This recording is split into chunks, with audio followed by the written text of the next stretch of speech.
So the first poem I'm going to read is where I'm looking, my adult self is looking down on my 3-year-old self, and I am the son speaking to the young boy. The son speaks to his childhood. Mired in the Brahmin folds of deep distance, I watched you cry. You cry easily, for the kindness of strangers seems paced, like shovel sounds of another world. Airdrie to Calgary, you kept pointing at my weak stabs behind low cloud. Barely 3, your foster family explained to you, not your brother, that I had my PJs on. Night would arrive soon, convex and upturned on your skin. An occasional moo queried the farm. Please don't over-anglicize this family whose son would go on to abuse your brother. You were safe because Tim didn't want a boy who shit his pants all the time. Midsummer heat, stooped as a blank page, you watch me cross the sky. Then you stand for hours behind the garage, spruce shade dappling the dogs who would not come near. They knew your fondness for clenching anything fur. There's a clear cup on the sill that catches morning light, and that's the reason for breasts. Childhood, mutla, mutli, fussy 3s and 4s, count 3 fingers minus you. Don't forget to bless Uncle Barry, bless Auntie Jill, not Tim. Can Anglicans tell when one prayer is missing? Without blinking, you tried to catch me, a failed conjurer. You mistook my warmth for atonement. I was only light. I had nothing to give you. Wrenched from the moon's reflective cool, you grew up before my eyes. For a time, you forgot who I was and I felt safe, so I returned to bossing the sky. Night splits off the dying patina. Mutla, mutli, will not occasion any sleep where a mother is driven off. Her bother refutes us, and now you wish on me again? From one considered form to another, you cling needlessly. If you clench your eyes, I'll knit my way in. At worst, I stand for all things visible. Dare to look away. Swaddle your unicorn, stuff it with enough hope that proves Earth isn't a jury of one. Allow me to rescind your make-believe. But even as I say this, you look away. Such scorn cheapens us.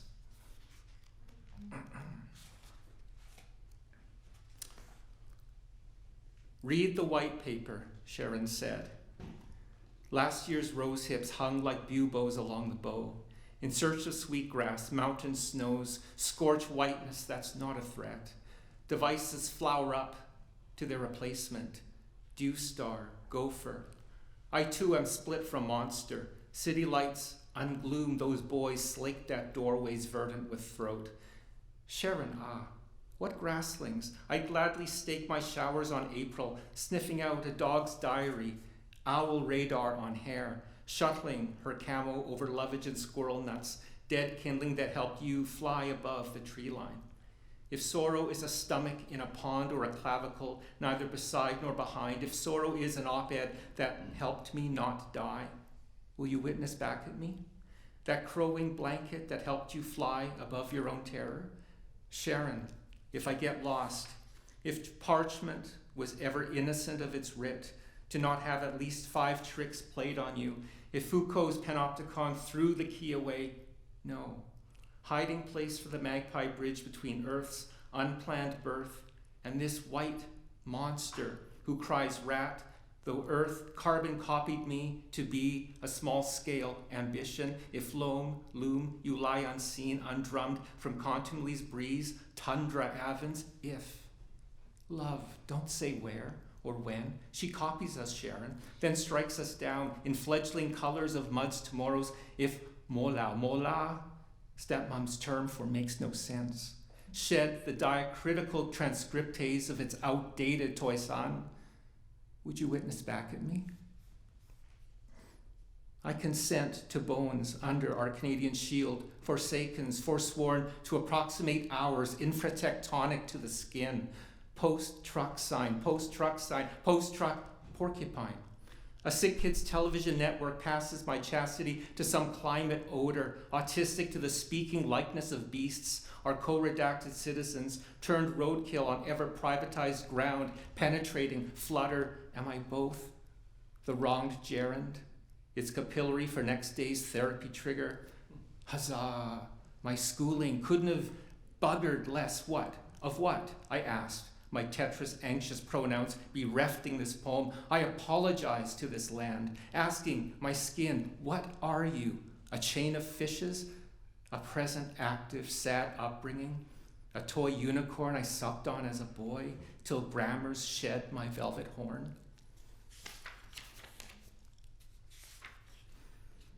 Duration's carbon sink, a back hauler of nuclei worrying at the bus stop where my skin is not up for grabs, instead of a body to be without, subsisting on fits and solaces. I grub analytics from an electron microscope's sweaty lactation, such that not one canoe of grief sailed past me today. The lanthanide series overwrote the industrial seam, focusing on small worlds startled from spit, split arches and asphalt chinooks. Should the microplastics of constipation signify that fickle sauce, that dread gene I've no right to stray into? Science missing its calluses, my mother can't hear me, quizmaster to my own Jeopardy episode. What is wordless tumors? You, she can't cue. The Daily Double's neural disclaimer, it begs to differ, looking back is weak. But I want to say, Sharon, sometimes I walk in you. When perishing haunts itself, aren't we all trivial methane trapped lungs that cells misspell to join the angels? I killed mom to leapfrog. The child's wish soars hatched from clouds you call grandmother, stuffing such magic in our heads.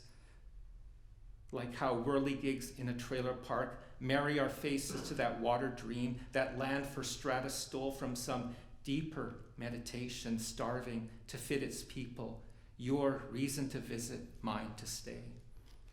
Okay.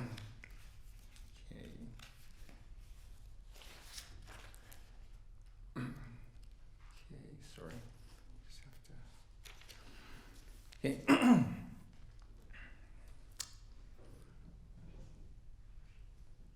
Ni bunga nai fly du mot a chi nam foi vong. Ni bunga nai fly du mot a means, why are you sloshing that shit around? Ni bung is you carrying. Nai fly, onomatopoeic for reckless messiness. Dumot sticks it to the ether of common sense and moral capacity. Ni bunga nai fly dumot a chi nam foi vong. Chin refers to dust, but coincidentally in Toy San, Chin is Chan, my surname. I am dust.